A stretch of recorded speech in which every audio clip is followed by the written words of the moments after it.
দেশের ৮০তম স্বাধীনতা দিবসে দিল্লির ঐতিহাসিক লালকেল্লার প্রাচীর থেকে জাতির উদ্দেশ্যে ভাষণ দিলেন প্রধানমন্ত্রী নরেন্দ্র মোদী। স্বাধীনতা সংগ্রামীদের প্রতি শ্রদ্ধা জানিয়ে তিনি ২০৪৭ সালের মধ্যে ভারতকে একটি বিকশিত রাষ্ট্রে পরিণত করার লক্ষ্যে দেশবাসীকে একযোগে কাজ করার আহ্বান জানান।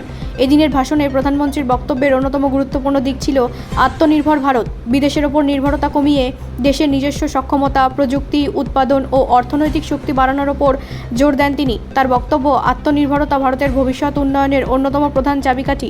প্রধানমন্ত্রী যুব সমাজকে দেশের উন্নয়নের কেন্দ্রে রাখেন। তরুণদের নেতৃত্ব গ্রহণ এবং জাতীয় উন্নয়নে সক্রিয়ভাবে অংশ নেওয়ার আহ্বান জানান তিনি। একই সঙ্গে ১ কোটি যুবক যুবতীকে ১ বছরের মধ্যে কৃত্রিম বুদ্ধিমত্তা বা এআই প্রশিক্ষণ দেওয়ার প্রকল্পের ঘোষণাও করেন। তরুণদের জন্য বিনামূল্যে অনলাইন কোচিংয়ের কথাও জানান প্রধানমন্ত্রী।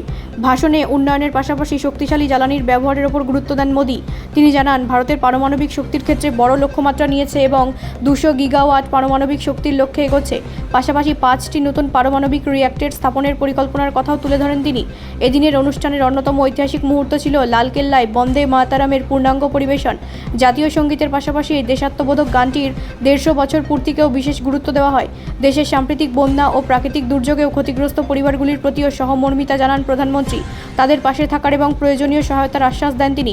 সব মিলিয়ে এবারের স্বাধীনতা দিবসের ভাষণে প্রধানমন্ত্রীর উন্নয়ন, আত্মনির্ভরতা, প্রযুক্তি, যুবশক্তি ও জাতীয় ঐক্যকে সামনে রেখে ২০৪৭ সালের ভারতের একটি দীর্ঘমেয়াদী রূপরেখা তুলে ধরেছেন। তার বার্তা, দেশের ভবিষ্যৎ নির্মাণে সরকার একা নয়, প্রতিটি নাগরিকের সক্রিয় অংশগ্রহণই হবে সাফল্যের মূল শক্তি। ব্যুরো রিপোর্ট, রাষ্ট্রীয় প্রসার বাংলা।